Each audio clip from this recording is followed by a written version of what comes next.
Hola, hoy asistiremos a algo inusual. Normalmente las presentaciones son presentaciones de un solo libro, de un libro concreto, pero en este caso estamos presentando una obra, la obra de Primo Díaz Sánchez, sus novelas, sus cuentos y sus poemas.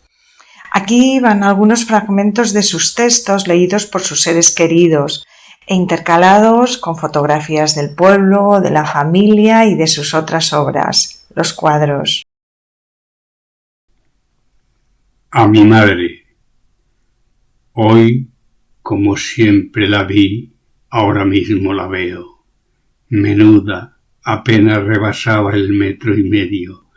Ojos de azul celeste desteñido, vivarachos, recelosos, pendulares, igual a sus pies, gorriones del suelo, escrutando como rayos en el cristal de personas y objetos. Nunca la recuerdo joven y tengo la memoria más vieja.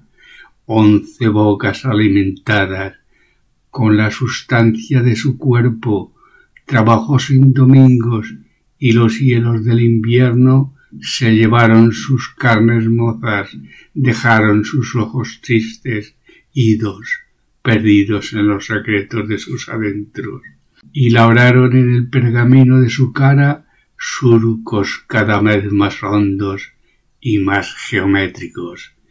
Creció entre el polvo de la lana, telares, devanadoras, canillas, cantos estridentes de las trabajadoras y el traqueteo de la lanzadora.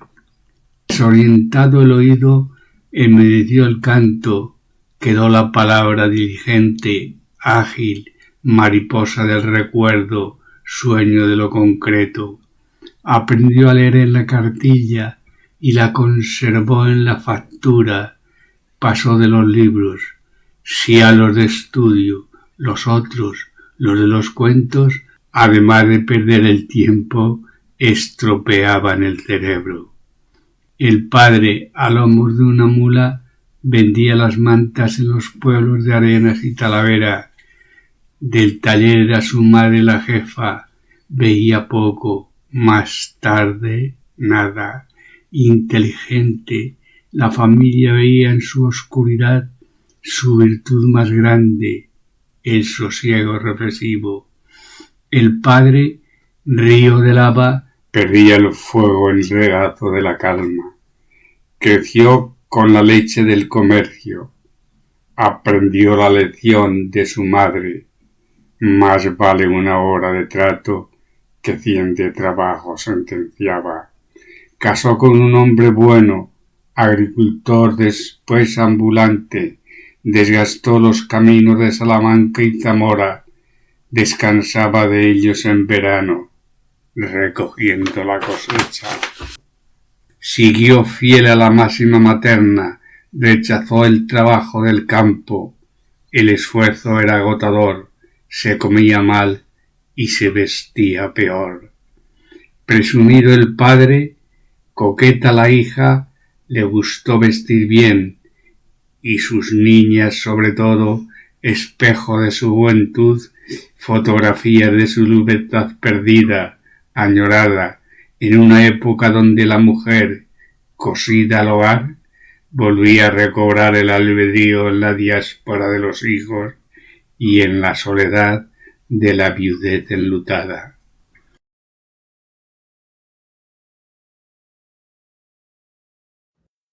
Nací en un pueblo lleno que tenía la iglesia entera, un llano donde jugábamos los niños y una casilla que hacía de escuela. Más de 30 fuegos serían, contados en el humo de las chimeneas.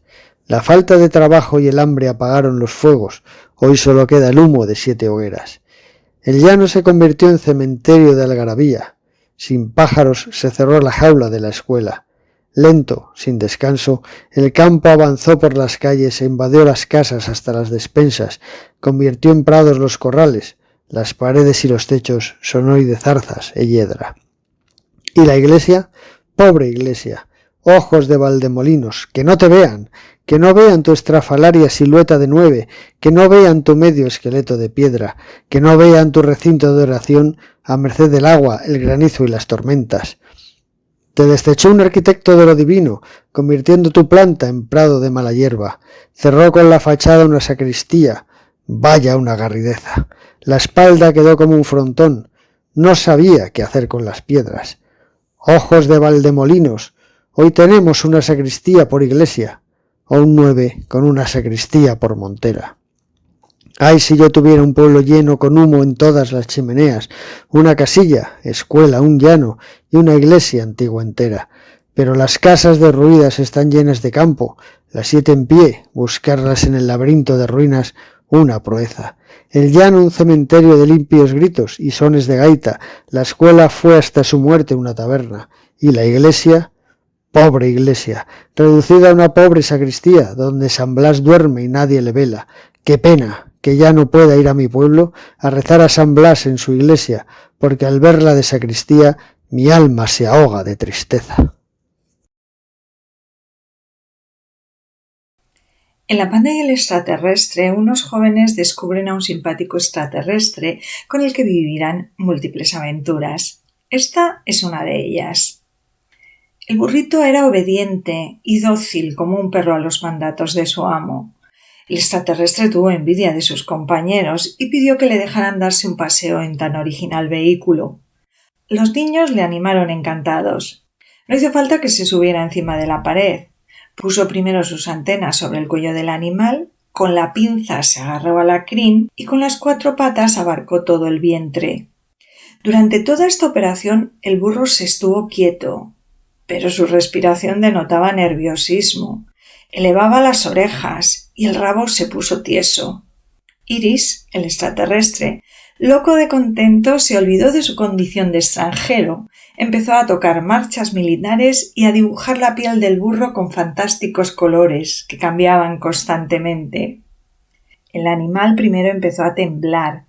Acto seguido salió de estampidas, dando saltos y retorciendo el cuerpo, de tal manera que ni los vaqueros avezados del oeste se hubieran sostenido sobre él. Pero el extraterrestre era otra cosa. Iba adosado al burro como una araña a la tela que fabrica. En el camino de las comidas, a la sombra de unas encinas y de unas zarzas, descansaba el rebaño del emir. Su apodo se lo debía a su gran parecido con la raza árabe. Ni parientes, ni vecinos, ni los mismos quintos se acordaban ya de su nombre de pila. Los apodos eran en este pueblo un segundo bautismo. Los preferían al nombre porque éste explicaba de una manera sencilla y certera el carácter del sujeto. El emir tenía una inteligencia suficiente para distinguir las vacas de las ovejas y para, junto con el perro, llevar el rebaño por los caminos y los campos no sembrados. No así por las carreteras, porque no había aprendido a quitarse de la calzada cuando pasaban los coches. Cuando venía algún vehículo a motor, el perro le mordía los pantalones y se lo llevaba a la linde.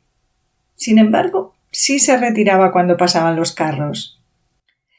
Más que vestido, parecía escondido en la ropa, las mismas en invierno que en verano. Llevaba un pantalón de pana y un revoltijo de camisa, chaleco, jersey y camiseta, en un orden que era trastocado a diario. Solamente había una prenda que siempre llevaba encima de las anteriores, una especie de gabardina de plástico de color azul oscuro, a falta de luz negra. Cuando le decían «¿Cómo la llevas en verano?», él decía «En invierno me quita la lluvia y en el verano el calor». El burro atravesó el rebaño del emir y por puro milagro no pisó a ningún animal. El perro, tumbado a los pies del emir, se puso en 4 patas de un salto. Salió a toda carrera, ladrando desesperadamente detrás del burro, sin hacer caso de la llamada del amo. Iris mandó sus rayos multicolores al perro y el animal quedó embellecido y refulgente, como el burro. El emir creyó primeramente que al burro le estaba picando la mosca, pero cuando le vio, con los ojos desorbitados de espanto, rebuznar con todas sus fuerzas, mientras su pelo se había cubierto con los colores del arco iris, vio al perro vestido con el mismo ropaje, corriendo rabiosamente detrás de él para morderle, y todo ello amenizado con una algarabía de rebuznos, ladridos y marchas militares. Cuando vio esto se asustó, se echó las manos a la cabeza, se quedó tan anonadado y tan muerto de miedo que este fue el último día en salir solo con el rebaño.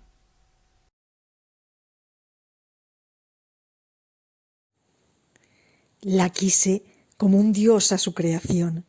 Vivía ardiendo en las llamas de sus brazos, en el ascua afiebrada de sus labios, en sus ojos, bocas de su pasión. No hacía versos, tampoco los necesitaba. La poesía nace en el manantial del dolor y se escribe en la soledad desértica de la melancolía. Entonces la poesía era nuestra atmósfera, ajena a su existencia y prisionera del espacio. Un día llegó un viento cargado de silencios. No traía ruidos ni olores. Penetró con sigilo de tumba en el volcán donde la lava perpetúa la vida, convirtiendo su carne de aurora en carne tumefacta, en desbocada orgía multiplicativa. El velo de una niebla en penumbra extinguió el fulgor de sus ojos, como el sol y el aire del verano destiñen y ajan los colores de la primavera. Porque no vive, no vivo yo. Porque el viento me trajera la brisa de su aroma a un muerto, sería feliz yo. Porque entre sus ojos y mis ojos se encendiera la chispa de la ternura, enloquecería yo. Porque sus labios sellaran la boca de mi pasión, resucitaría yo.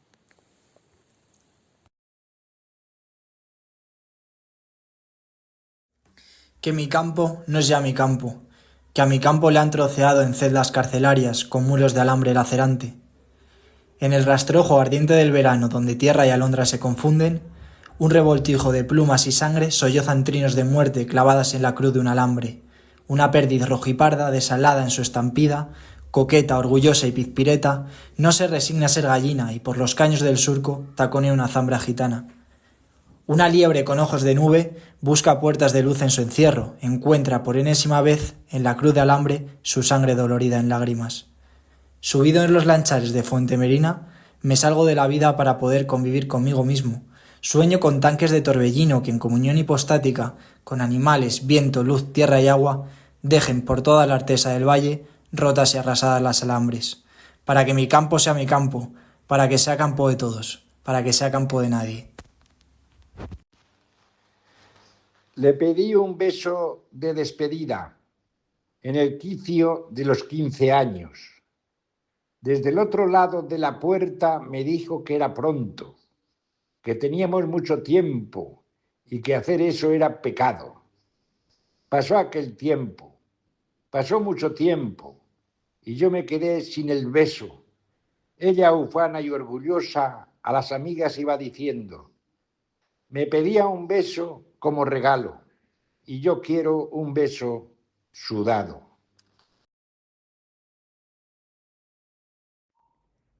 El alma. Antes de salir del piso tercero A de la calle del Espíritu Santo, Lola con mucho sigilo había abierto la puerta. Desde el rellano, con la vista del águila y el oído de la zorra, oteó la escalera y con la respiración apagada pudo observarla desertizada de sombras y ruidos.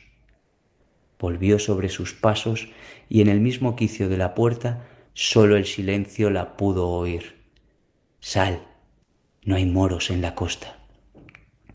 Un beso furtivo de pincelada suelta los separó un momento antes que lo hiciera la puerta. Bajó las escaleras con almohadillas en los zapatos, procurando no herir mucho el silencio. A su pesar, el corazón lo rompía, aunque si hubiera habido un observador, no lo notaría porque los golpes quedaban dentro del cuerpo. Solo los ojos de miedo nervioso lo delataban.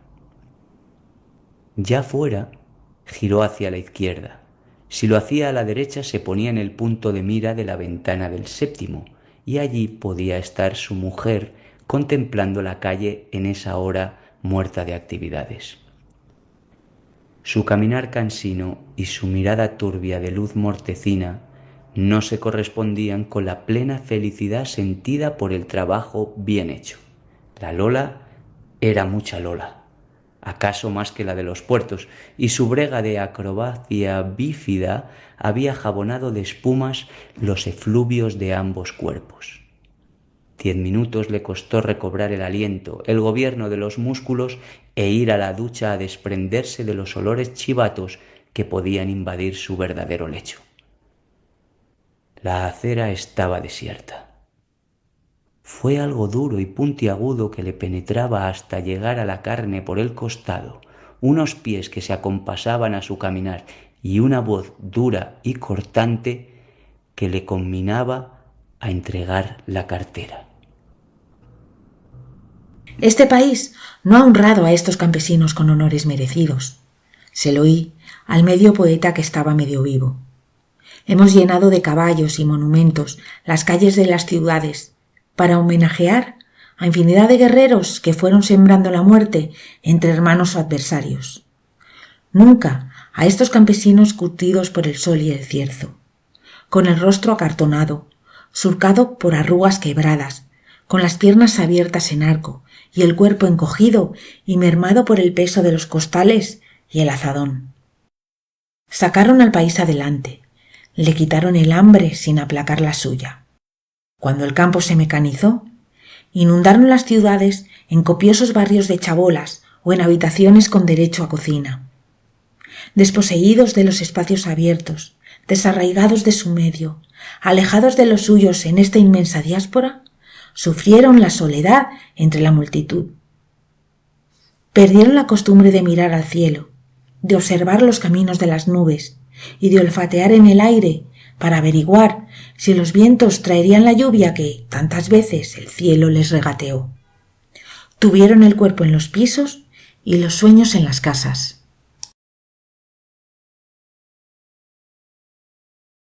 Hoy, como siempre la vi, ahora mismo la veo. No es recuerdo, es presencia transfigurada, visión quebrada del ensueño, sollozo mudo de ternura y nostalgia, en armonía con este dolor abrochado a la vida, en simbiosis de amor y soledad en el abrazo de la muerte. En el pueblo de los Motes, el preñao, culo tuerto, el burra, el de la guapa era sin duda como un jardín en el desierto. En el bautizo debieron ponerle un nombre, y así la llamaron hasta la pubertad. Fue entonces cuando el pueblo la puso el apodo, quedando el de pila para las partidas de nacimiento y documentos oficiales. Cuando murió, el secretario del ayuntamiento se las vio y se las deseó para encontrarla en el registro. A aquella sazón todos la habían olvidado. Carne de identidad no tenía, propiedades tampoco, y nunca se la conoció un trabajo asalariado estable. Se formó una comisión de ancianos. Se revisaron una a una todas las partidas de nacimiento en los años en que la memoria de los viejos fijaba su nacimiento aproximado. Después de varias horas de trabajo, fueron todas identificadas menos una cuyo nombre y apellido eran desconocidos. «Esa debe ser», dijo el secretario, y esa fue la que mandaron a las monjas de la Caridad de Ávila. Oí ese nombre en aquel entonces, pero cuando revisé la memoria no lo encontré, y tampoco en mis pesquisas por el pueblo. Hoy, nombre y mote son desconocidos y estas líneas, torcidas acaso, tienen la pretensión de reivindicar la memoria de una mujer compasiva que no se cansó de hacer favores a los hombres desconsolados. A mi nieta. Moraba en el pozo negro del desasosiego, ciego a los caminos, inmerso en la noche, ansiosa de perpetuarse en materia. La carne volvió a sus orígenes, y sin el temblor del soplo de la pasión, el barro desahuciado del amor se consumía en la soleada de sus silencios. Y ahora es aurora de carne encendida. De martas a martitas va la sonrisa al descubierto, limpia como el brillo de un cristal desnudo, hermosa como una Venus de mármol vivo. Oh, mi nieta de sonrisa perpetua, lava con tu salivilla el barro de mi herida abierta, vivifícale en polvo de amor nuevo, más allá de tus límites, que abarque como el soplo divino los confines del universo. Oh, mi nieta de sonrisa perpetua, y se produjo el milagro. Insuflada por el espíritu de los dioses, desordenaste el orden de la creación, haciendo resurgir un Lázaro de su letargo. Mis cenizas vivificadas vieron la luz. En tus ojos, mis ojos la visión recobraron, comulgando con renovada esperanza el pálpito de fluir del rayo de la vida. Oh mi nieta de sonrisa perpetua, de rumor de sangre y de miel de estrella, de sabor de luna y de alegría angélica. Mis pulsos sueñan tus abrazos, mi beso el diluvio de los tuyos, mi ser tu presencia eterna en el tiempo. Oh mi nieta de sonrisa perpetua, con fulgores nuevos del tercer día, con balbuceos en pentagramas cristalinos, retozando despeñados en cascadas, que fascinan mis silencios y lubrifican las sombras de mi alma. Oh mi nieta de sonrisa perpetua, bendita en el racimo de las martas, por licuar el solitario iceberg sin rumbo en un mar desnortado. Confieso, no encuentro el broche para cerrar estos versos. Las palabras son penumbra, viento, nunca sustancia del entendimiento. Hay una desgastada, sucia de babosearla todas las bocas. La pulo con los dientes de mis espinas, la lavo con el aliento de mis labios, la limpio con la saliva de mi alma renovada, te la entrego, como el rayo de un diamante partido. Gracias. Había dos clases sociales de agricultores, los procedentes del pueblo de Salle, inundado por las aguas del pantano que tomó su nombre, y el resto compuesto por unas cuantas familias de algunos pueblos de la comarca. Los primeros gozaban de una holgada situación económica gracias a las indemnizaciones recibidas por sus tierras inundadas. El resto eran pobres de nacimiento. Habían heredado esta virtud cristiana de sus padres, ellos de sus abuelos, y así sucesivamente hasta donde alcanzaba la memoria. Al recibir las tierras del instituto aseguraron el trabajo. Desapareció la incertidumbre de cada mañana a la espera de que algún patrón llamara a la puerta para ofrecerles una peonada. Allí tenían tierra para deslomarse, luchando con ella de sol a sol y sacarla el pan para quitar el hambre a su familia y poco más. A los de Salle, con el fin de convencerlos y que no se opusieran a la expropiación de sus tierras inundadas, los metieron en un autobús. Los trajeron a esta comarca y desde un cerro les prometieron las feraces tierras del valle.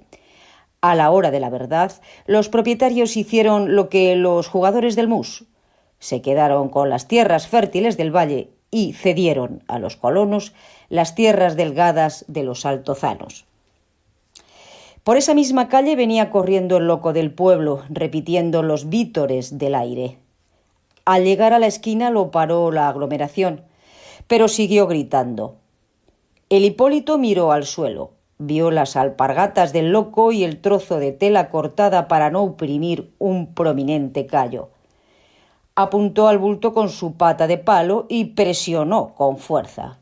El loco primero se agachó con un alarido de dolor. Después se puso derecho y salió disparado como una flecha gritando «¡Me cago en el general! ¡Me cago en el presidente!».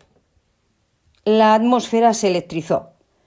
A los guardias se les incendiaron los ojos de cólera, a los lugareños de asombro y de miedo. Todos le intentaron agarrar y tapar la boca, pero el dolor prestó alas al loco y aunque un guardia se quedó con la camisa en la mano, no pudieron sujetarle y siguió corriendo paseo abajo gritando «¡Me cago en el general! ¡Me cago en el presidente!». El jefe del Partido para Todos mandó parar el coche, sacó la cabeza, volvió a meterla después de unos segundos y ordenó proseguir la marcha. Se trata del loco del pueblo y de un lisiado de guerra empeñados en dar a su excelencia un abrazo. Se le ocurrió esta solución de pronto, sin apenas meditarla. De algo tenía que servirle el entrenamiento de todos los días al censurar las noticias del parte.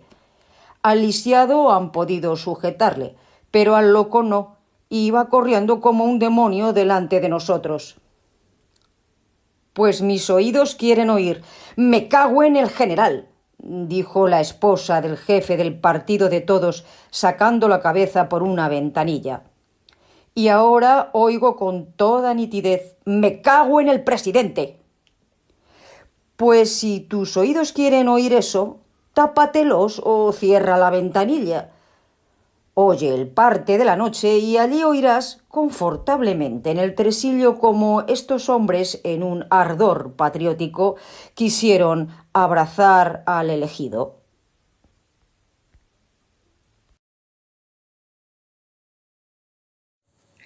Los 4 bares estaban en la plaza del pueblo.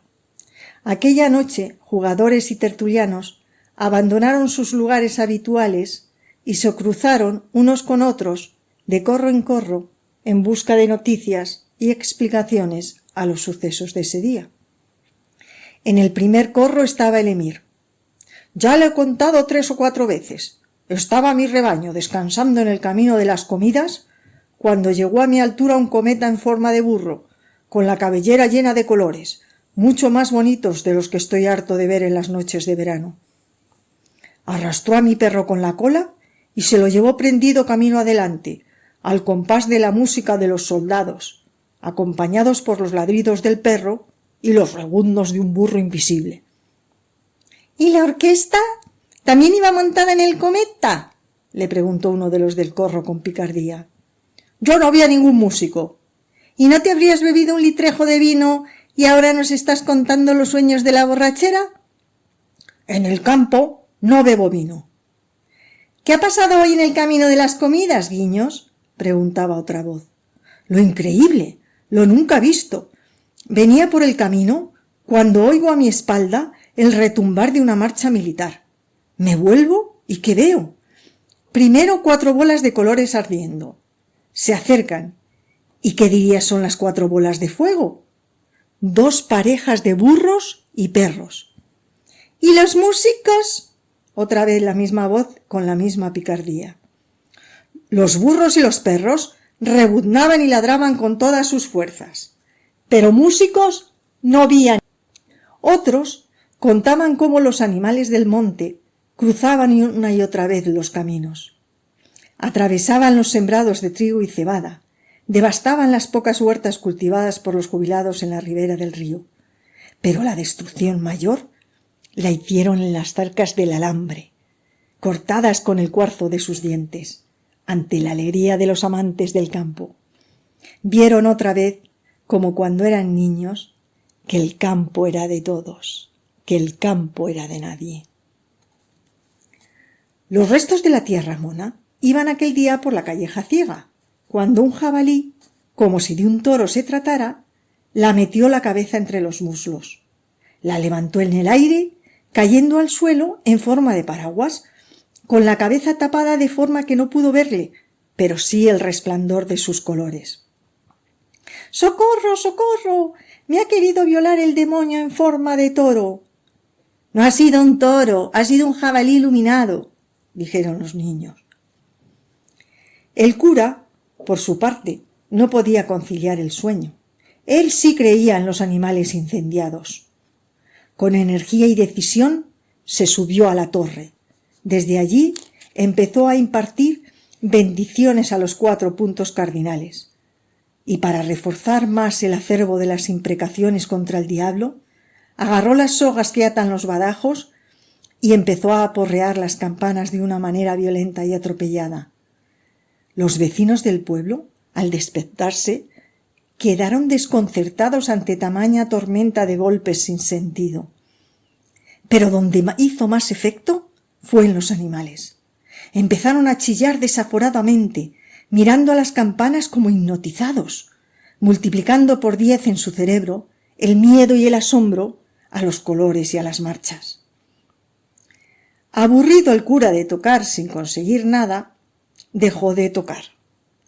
Y entonces se durmieron los gatos en los tejados, volvieron los pájaros a sus escondrijos y todo se quedó en silencio. El medio poeta, que estaba medio vivo, sentado en su terraza, gozó del silencio una vez terminados los ruidos. Allí, en la más absoluta soledad, meditaba sobre los acontecimientos del día. «¿Qué ¿qué ocurrirá mañana cuando el pueblo se levante y medite sobre lo sucedido en el día de hoy? ¿Se impondrá el criterio de los escépticos y racionalistas? ¿O por el contrario, triunfarán los testimonios del emir, el Guiños, el cura, la Ramona y el Eugenio? Autorretrato. Nací un 27 de enero. Aquel día de hielos siberianos se le heló el aliento a los perros. Salí carámbano, guapecillo, pero tan delgado que seguir vivo para los médicos fue un misterio. Tengo un pecho angosto y cilíndrico, donde conviven, Dios sabe cómo, corazón, pulmones y demás elementos, muy apropiados para aguantar los embates del cierzo. Mis dientes fueron, y los que quedan, de jabalí, aptos para comer del vacuno pescuezo. Brazos y piernas de cuero sarmentoso en verano, llevarlos desnudos no puedo, porque las avispas y las abejas me los pican creyendo que son de la flor el filamento. Vientre y posaderas, quién sabe dónde, buscadas y no halladas desde mi nacimiento, pero blanco, con canas negras, y por debajo el cuello largo y delgaducho, como el de un desnudo cigüeño. Mi peso, otro misterio, depende de muchos elementos, 62 kilos en la montaña y en verano, unos gramos más en el mar y en el invierno. La ropa la uso por pudor y para abrigarme, lo demás me importa un pimiento. Solamente exijo de ella que me deje libre de ataduras mis filamentos. Flexible y buena persona he sido, no estoy seguro de seguir siéndolo. Descubrí que estas cualidades no reparten dividendos. Olvido tanto que olvido hasta mi nombre. Precavido el carnet en el bolsillo siempre llevo. Dios creó el orden, yo el de mi casa. Si todo está ordenado, ¿para qué el pensamiento? Me ducho cuando hace calor, con el frío me reservo. No me lo reserva mi Dios. A eso los tengo incluidos en el Padre Nuestro. Por curioso me faltan dientes, por dialéctico muelas, como buen primo causas perdidas defiendo, con una cultura llena de bachas propia de quien la hizo solo y sin maestros. De todas las frutas del paraíso, la de la mujer es la que más apetezco, pero ay de mí, ni una rosca me como, y ayunos y abstinencias obligados me veo. Sin quererlo a veces hasta los 92 he llegado, me voy a ir sin saber a lo que vine y lo que quiero, a este mundo de santos infames y demonios de cielo. Con solo 2 verdades en las que creo, la primera fue la del nacimiento, la segunda será la del cementerio.